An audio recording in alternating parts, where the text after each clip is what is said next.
Okay, Be'ezrat Hashem, Na'aseh v'Natzliach. I want to welcome you to Ironside Lunch and Learn as we do our weekly learning of the Parashat Shavua. This week's Parashat is Parashat Toldot.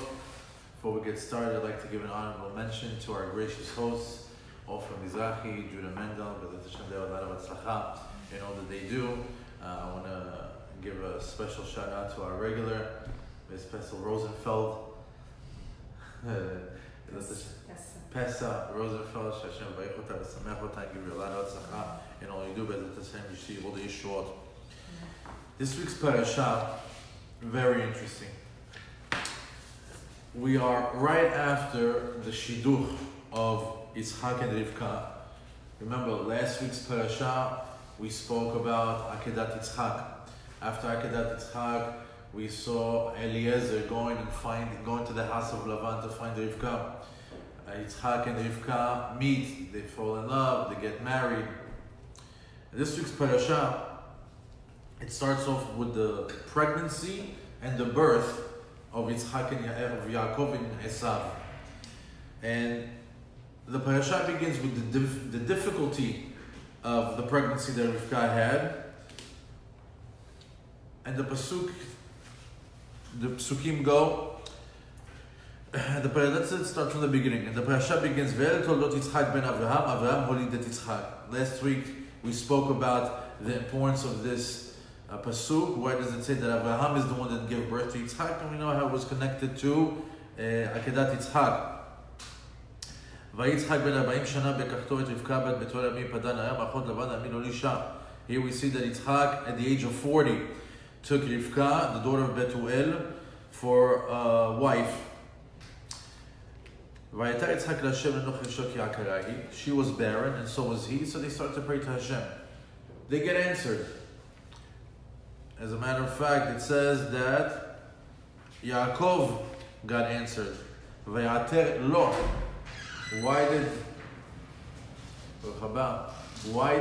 Yaakov get answered? Why did his prayers get answered and not Rivka's prayers? So Rashi tells us, because the answer of a son of a righteous man gets answered over a prayer of a righteous girl from an evil man. In other words, he had good heritage. Because his father was a tzaddik, he merited for his tefillah to be answered. And then begins the difficult pregnancy. And she started to have these movements in her belly that made her worry. Every time she passed by a synagogue or by a place of worship, or Bet Midrash, Yaakov would start to move. Anytime she passes by an area of Avodah Zarah, Esav would start to move. And this is before the days of sonogram. And she was worried that maybe she has a confused individual in her belly. Maybe she has a son that doesn't know whether to be religious or not religious. She didn't know she had twins. Until she visits with Shem. There he is again, Shem, the son of Noah. Look how many years he lived for. And he tells her, Shnei goim bebitnech. He lets her know that there's two nations. There's two entities within you. And each one has its purpose. Each one is going to grow and be a big nation. And she gives birth to Yaakov and to Esav. Now, there's much to be said. I think in last year's lesson we spoke about the differences between these fraternal twins and their polar opposite characters, and how each one was necessary for the other. How Esav, the parashat brings it, it says, Ish sadeh, Ish yodeh tzayid, Ish sadeh, a man that hunts, the man that likes to be out in the field. And on Yaakov it says, Ish ohalim, that he was a boy that liked to stay in the tents to study. One was a learner, the other one was out in the field. And these two twins were at odds with each other from the get-go. From the beginning, Esav and Yaakov were going at it, even at the womb. Even at the womb. I think we mentioned it in last year's class. I'll just mention it a little bit more. It says, "Vayitzitzuu habanim bekirba." What's Vayitzitzuu habanim bekirba? They started to move And they say, what's Bekirba? Switch the letters around to Rivka. As she passed by the synagogue, Yaakov moves. As she passes by the idol worship, Esav moves.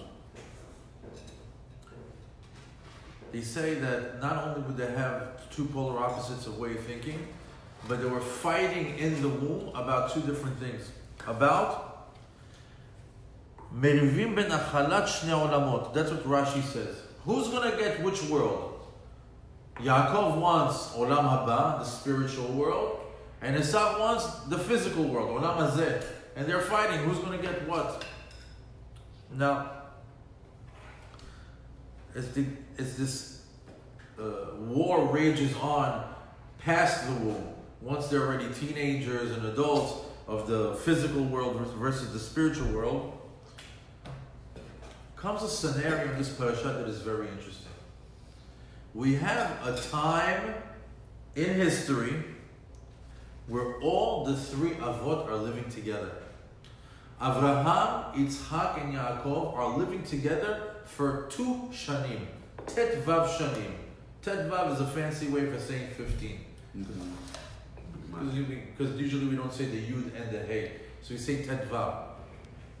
They lived together for 15 years. Avraham, Yitzhak, and Yaakov would get together every single day and would study for 2 hours, for 15 hours. So every single day they would sit and learn for 15 hours. And this had a huge impression on anyone involved, whether it's Yitzhak, whether it's Yaakov, even if it's Esav. However, at the ripe old age of 175 years, Avraham passes away. And last week's parasha it says, "B'seva tova zaken v'saveh." He was completely satiated from life. He had everything that he wanted. Zaken v'saveh. Zaken meaning he's old, he's wise, he's smart, he's rich. Saveh, fulfilled, fully fulfilled. And we know that he died 5 years early. He was supposed to die at 180, but he died 5 years early, so he won't witness the behavior of Esav, of how he's straying off the derech. So here we are. We have Esav and Yaakov at the age of 15, mourning their grandfather, Avraham. Yaakov begins the story with preparing lentil soup, which is the custom when you mourn the death of a person. You eat things that are round to show you that the world is round. What goes around comes around. It's cyclical. It's the cycle of life, the circle of life. That's what Yaakov was doing. However, Esav, on the day that Abraham died, did something completely different. Baba Kama, the Gemara in Baba Kama on Amud Tet Zayin, Daf Tet Zayin, on the 16th page on the second side, quotes this. Amar Rabbi Yehuda says, 5 sins Esav did on that particular day. Ba al ne'ara arusa. He raped a married woman. Harag et nefesh. He murdered. Kafar ba'ikar. He denounced God. He went against the Torah and Hashem. Kafar b'tchiyat hametim. He says there's no such thing as reincarnation. Nobody comes back. There's no return of the dead people in the time of Mashiach. Shatet abchora. He gave up his birthright. He sold his bechorot. And we see that Esav lost control that day. For one day, he went from learning every day for 15 hours in the kollel with his father and grandfather and his twin brother to be a murderer, a killer, a raper, denying God, denying the Torah, all in one day.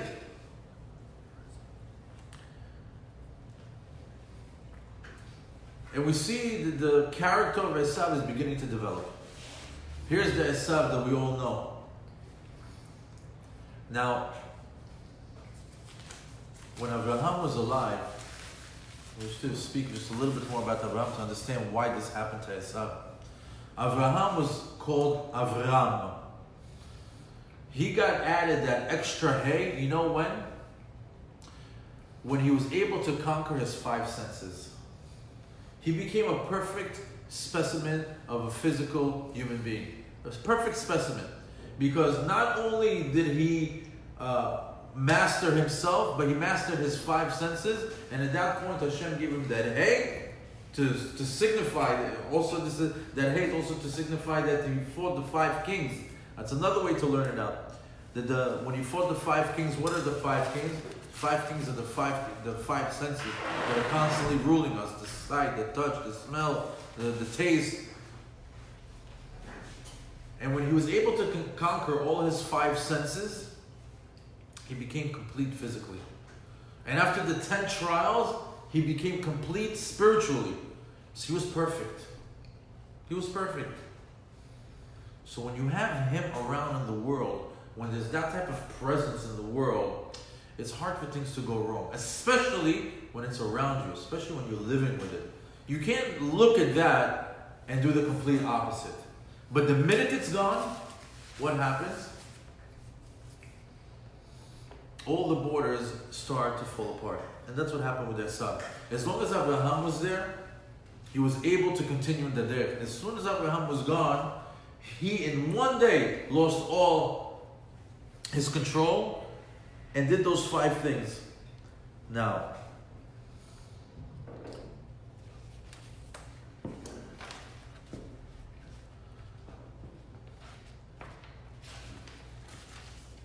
after going out and being in the field all day long and coming back from all these happenings, it continues with Pasuk Lamed and says, let's start from Pasuk Chavtet. It said, Vayazid Yaakov Nazid. Yaakov prepared the lentil soup. Vayomer Esav el Yaakov, Haliteni na. I'm sorry. Ve'avo Esav min hasadeh v'ayef. And he came back from the field and he was tired. Rashi says, why was he tired? He says, because murdering people tires a person. Killing people makes a person tired. He was tired from murdering, from killing. Vayomer Esav el Yaakov, Haliteni na min ha'adom hazeh. He says, he sees him cooking that lentil soup. He says, feed me from that red stuff you're cooking over there. K'ayef anochi, once again, he's tired. Why is he tired? From all the happenings of the day. Al ken kirash shemo Edom. And that's why they call the nation that came out of him Edom. Because he called that food out Adom hazeh. First, you have to understand that the lentils, when you cook them, they never stay red. They turn color. They turn what? Like a greenish, brownish color. When they're in the bag, they're red. When you cook them, they switch colors. In other words, Esav was looking at raw lentils, boiling in water, and he didn't have patience. He says, give it to me now. Pour it inside my throat. Pour it inside my mouth. Why? This is very interesting. When a person murders, according to Torah law, he has to die a certain type of death. And that death is pouring hot lead into his throat. Esav knew that. Esav just learned with Abraham and Yitzhak for 15 years. He knows the Torah law. And he says, I just raped a married woman. I just murdered. I just did all these things that are for sure. I lost all my olam haba, which I don't believe in anyways, he's saying. So if I lost my spirituality, let me finish it now. What's the punishment of a spirit? The punishment for someone who kills? Chenek. How do you do chenek? He says, take this boiling hot water and pour it inside you. Burn the spirituality out of me from the inside. And then begins the whole conversation of sell me the birthright. Sell me your bechorah. And we see over here that Yaakov says, Mechara kayom et bechoratecha li. He tells her, sell me your firstborn rights. Vayomer Esav, hinei anochi alech lamut, v'lama zibucha. He says, anyways, I'm going to die, like I just explained. What do I need this title of being a bechor, being a firstborn? Vayomer Yaakov, shava li kayom, v'shava lo. He says, swear to me that you're going to give me the firstborn rights. He swore to him and he told it to him. Ve'Yaakov natan le'Esav lechem u'nezid adashim. He gave him bread and then he gave him the lentils. The rabbis say, why did he give him the bread first? He says, first he'll be satiated with the bread so he can be calm, collected, and then he gave him what he really wanted. In other words, he had a chance to go back on it. He says, you know what, I was really hungry, I didn't know what I was saying, I was out of my mind. So he fed him first the bread to calm down. And then after he gave him the bread, he still gave him the lentils and he didn't back out of it. It's a real deal. Vayavez Esav et habechorah, and Esav forsaked his firstborn rights. Okay. Rashi in Pasuk Lamed Bet gave a different insight. When he says when Esav says Hinei anochi olech lamut, Esav says, anyways, I'm going to die. He says, look what Rashi says. Amar Esav. He says, what I need this work for? And what is the work? So you should know that during this time, the people that were supposed to work in Bet HaMikdash were the firstborns. It got changed to Shevet Levi and to the Kohanim. In the time of Bet HaMikdash Shlishi, whoever is the firstborn will have the honor of working in Bet HaMikdash. If you're a Bechor, you will work in Bet HaMikdash even if you're not a Kohen, even if you're not a Levi. So as Esav is saying over here, I'm the firstborn. Now I have all these duties, I have all this work, and if I do one thing out of order, or if I do one thing wrong, what's my punishment? Death. Who needs that? Let him deal with it. He gave it up. That was his thinking. Well, some time passes, and we get to Perek Chav Zayin,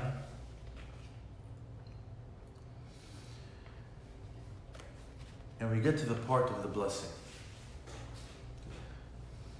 And here's the blessing that was supposed to be given to Esav, but later on was given to Yaakov. And we always think like, what happened here? What a weird story. Why did Yaakov have to do all that? Well, what did he do? Well, let's get to the details a little bit. Let's see if everything that was done here was done b'mirma. If it was really being sly. If it was really being crooked about the blessing. So it says, "Vayiki zaken Yitzchak v'tichena enav, vayikra et Esav v'tichena enav mirot, vayikra et Esav beno hagadol v'melav beni v'omer elav hineni." He says, here comes the time when Yitzchak already eyes started to dim. He started to lose his vision. He started to become blind, and he took it as a sign. Remember last week we spoke about who brought sickness to the world, who brought affliction to the world, who brought death, and all the different reasons. So over here we see that when Yitzchak started to see that his health is starting to fail him through his vision, he says, maybe I should get things in order. Let me speak to my kids. He says, look, I'm getting old. I don't know when the day is going to be when I'm going to die. So he takes Esav and tells him, go to the field and get me something to eat, something that I like. And Esav goes to the field. ורבקה שומעת בדבר יצחק אל עשיו בנו, וילך עשיו ושדה צוץ הרביעי. And who's listening in? Rivka. Rivka tells to Yaakov, I just heard that your father speaking to Esav. He told him to go to the sadeh, go to the field to bring me some food, and after you bring me the food, prepare it for me and I'll give you a blessing. And there's a very famous pasuk over here, which is the center point of our class today. It says, "Ve'ata beni," and now my son, "Shma bekoli," listen to my voice. Now my son, listen to my voice. "La'asher ani metzava otach," that what I am commanding you. So Rivka is commanding her son to heed to her words, and she instructs him to go take a couple of goats and cook them and prepare them for his father, so he can bless him. And then there's a whole back and forth. Esav is hairy. I have a smooth skin. He smells a certain way. He looks a certain way. What am I going to do? And she instructs him to take Esav's jacket that he had in the closet, put it on, and cover your arms also with the skin of the goat, so like that when your son touches you, when your father touches you, you will smell like Esav, and you will also you will feel like Esav. Another center point pasuk that we have in this lesson is this one. Vatomer lo imo, and his mom tells him, first of all, Yaakov is scared. Maybe my dad's going to touch me, and I'll be to him like a liar, like a cheat. And I'll bring upon myself a curse, not a blessing. So she answers him, if there's any curse going to be, it's going to be on me, my son. She tells him, just listen to my voice and go. So the rest of the story is that Yaakov goes, he gets the blessing from his father, he leaves, and minutes later, Esav comes in, and he sees that Yaakov took the blessing. He yells, he screams, he lets out a big shout. His father blesses him also, and Esav promises to kill Yaakov one day after his father passes. And on face value, or as we like to say in pshat, we see that here are two brothers, and it looks like one brother cheated the other. Because at the end of the day, Yaakov was telling Yitzchak was telling Esav, go and cook for me and I'll bless you. What did Yaakov do putting himself into that scenario? So Rashi says the blessing that Esav was supposed to receive was actually Yaakov's blessing. Why? He gives the example. He says if you have a tube and you put 2 drops into a tube, you put the first one and then you put the second one, right? When those 2 drops want to get out of that tube, who gets out first? The second one and then the first one. So he said that's how it was when they were conceived. Yaakov was the first one in, Esav was right after him, and then on the way out, Esav was the first one out, and Yaakov was the second. But in reality, Yaakov was the first one in the womb of his mother. So he is the Bechor. Nice explanation, Rashi. Secondly, you could say, Esav, you should have no complaint. You sold your birthright. You sold it. You gave it up for a bowl of soup and some bread. Amazing. Not only that, you could say, Esav, you're a wicked man. You can't have a blind, righteous man bless you with the blessing that he got from Abraham Avinu, that God gave him the power to bless people and for it to come true. When he blesses on a wicked man, the world will be a completely different place. However, in order to understand what's really going on here, we have to see the hidden story, the real story, the behind-the-scenes story of what's really going on over here.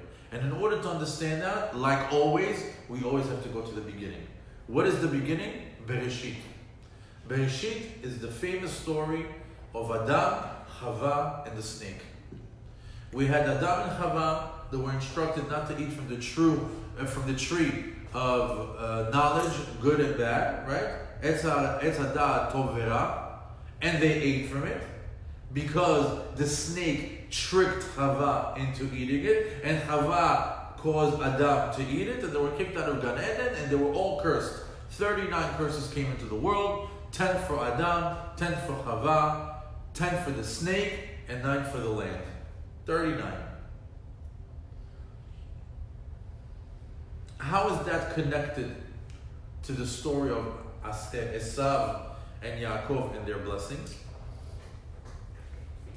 So you have to understand that this sin in the Garden of Eden, this Chet Adam HaRishon, is a very heavy sin. It changed the world. And this sin right now needed to be fixed. Needed a tikkun.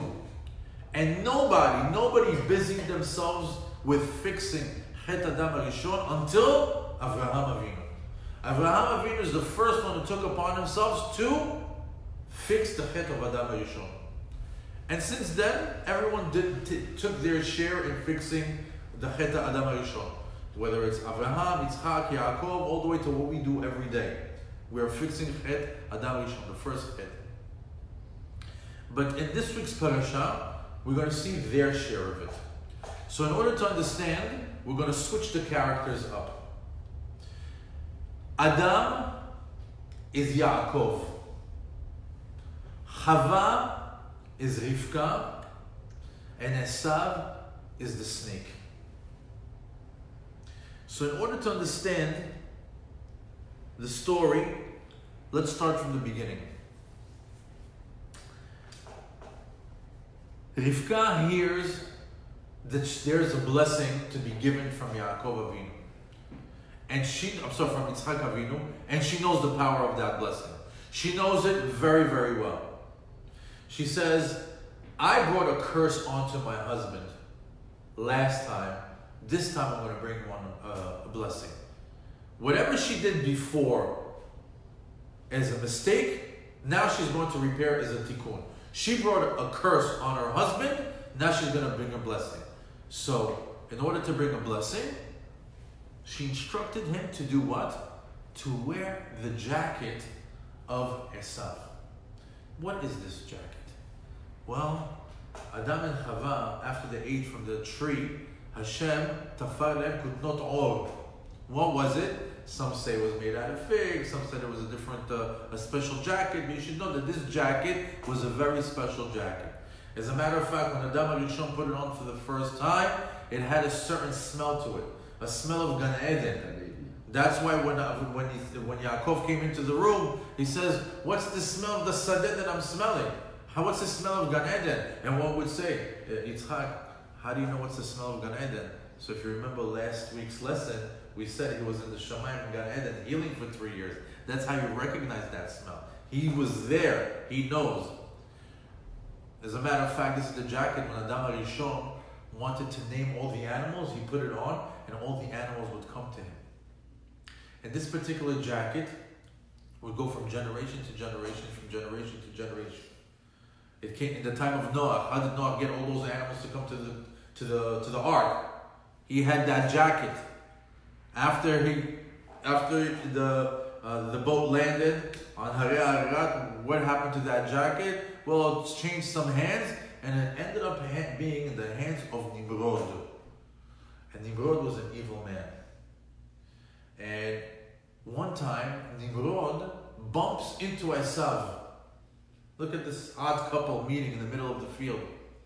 And Esav sees the jacket, and he knows, because why is it Ish Sadeh? Because he would put the jacket on, the animals would come to him, and he would shoot them. How can you not be a successful field hunter? You have a great jacket that helps you out in the process. So Nimrod was wearing the jacket, and Esav tells them, you know what? The only reason why you're all powerful, the only reason why you're so strong is because you're wearing the jacket. If you weren't wearing that jacket, I'd kill you. I'm stronger than you. Nimrod, being an egomaniac, said, what? Takes off the jacket, puts it down, and says, okay, let's go. Esav murders him, and gets that jacket. As a matter of fact, when it says that he murdered that day, who did he murder? He murdered Nimrod. He puts that jacket on. So now the the jacket of Adam Rishon in Gan Eden is back in the scenario. And now we have Yaakov wearing the same jacket that he was wearing when he was in Gan Eden. Okay, so here we're starting to piece piecing the different elements together to the story. Before when she was Chava, she made him sin with food. Now what does he have to do? He has to get the blessing with what? With food. Another tikkun. With what she letaker ma she'arsa. Later on, she said, because of me you got the curse. Now because of me you're going to get the blessing. So we see over here that behind the scenes it was actually Adam and Chava tricking the snake. Because last time the snake tricked who? Adam and Chava. So when Rivka and Yaakov are doing all this, it's not because they were sly or cheats or crooks. They were actually involving themselves in fixing the chet of Adam Rishon. The same scenario. Now, the same way that Chava gave him food and brought a curse upon him, here the tikkun was also with food and the blessing came upon him.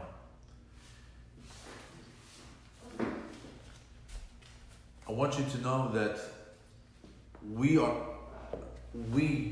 thousands and thousands of years later are also doing the tikkun of Adam Rishon. For example, on Shabbat, why do you think we do Kiddush? Why do we bless on the Geffen? To the tikkun of Adam and Chava, of how they sinned with the Geffen. Why do we eat? Why do we bless on Challah? The Masechet Yerushalmi says that Adam Rishon was the first Challah of the world. What does that mean? We don't know. But we eat Challah on Shabbat, also to tikkun for Adam Rishon. How can we ask the women to light the candles on Shabbat, on Motzei Shabbat? Because they're the ones that brought darkness to the world, the ones that brought death into the world. So on Motzei Shabbat, what do we say? Bring light into the world. Light the candle. We're still involved in tikkunim of Adam and Chava every single day. Just in this week's parasha, we see it a little bit in what our forefathers did. There's something very, very interesting that we have to learn also from Esav. You know, he's the bad guy.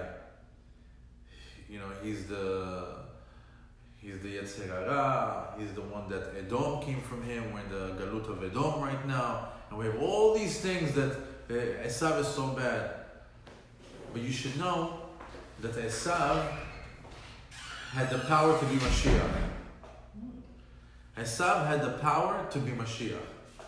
He said if Esav would have taken the Yud K of God's name, would have taken internally the spirituality, because he had the tendency to be part of the klipot, part of the negativity, part of the evil in the world, he had the ability to take all that and turn it into holiness. He had the power to take the unholy and make it holy. He knew how to go to the deepest depths of the tum'ah and turn it around and bring it to a higher level. So if you take the name Esav and you add the letters Yud and K, it spells out Yeshua. Esav, had he been religious, he would have brought the Yeshua. He would have been Mashiach. But instead of taking his talent, of taking all the Tum'ah into Kedusha, he got sucked into it and became just filled with Tum'ah except for his head. All that Torah that he learned with his forefathers was still there. His body didn't allow him to keep it, but it was in his head. So at the time when Yaakov was getting buried and he was getting that caravan all the way from Egypt to Meret HaMachpelah, who meets him over there? Esav. And Esav contests his ownership of the Meret HaMachpelah. He says, no, the spot belongs to me. The spot belongs to me. And over there, Dan had a son who was a mute and a deaf. And all he saw is a man just moving his arms and yelling this, doing this. And he didn't understand. He saw the casket of his grandfather. He saw this huge caravan, and this one guy giving such a hard time. The scenario looked so off to him. All he did is he took a sword, decapitated Esav. He's like, who's this troublemaker? And Esav's head rolled all the way into Ma'arat HaMachpelah to the arms of his father Yitzchak. If you go to Ma'arat HaMachpelah, Esav's head is right here, between his chest and his arm of Yitzchak. That's where he is today. And why did his head merit to be in Ma'arat HaMachpelah? Because of the Torah that he learned with his forefathers. So we see that sometimes people have the ability to go so high that the biggest villain in our Torah, Esav, the partner of Yetzirah, could have been Mashiach, could have brought the Yeshua, but he took the wrong turn, and we have still the challenge of Galut Edom. However, one last point, and we made this point in several lessons ago, I'll repeat it again. It's very, very interesting. Why would Esav and Yaakov be twins? Why would they be living in that same belly? Why would they be born at the same time? Why would they be born from the same woman even? And the answer is, Hashem doesn't give you something that we can't wrestle with. In other words, he always gives it, he's got to keep it fair. If somebody like Yaakov is going to come into the world, if that type of holiness is going to come into the world, there has to be something that challenges it on the other side. Why? To keep it fair. Hashem likes to keep it fair. If that much Kedusha is going to come into the world, that much Tumah has to come in also. So things can be balanced. And one thing can wrestle with the other.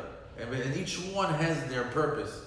So could we have had a world without Esav? Surely. Would it have been fair? Probably not. So we're wrestling with our Esav, with our Amalek, with our personal demons that every person has. You have to understand that they're necessary, because that's how your Kedusha can negate it, and that's how you discover yourself. It's the balance that Hashem had in Yaakov and Esav, is the balance that we see within ourselves on a daily basis. Bezat Hashem, Shnizkeh to be from Yoshvei Ohalim, from the side of Yaakov, studying Torah, learning Torah, וננצל מגלות אדום, and Bezat Hashem we see Mashiach real soon. Shabbat Shalom.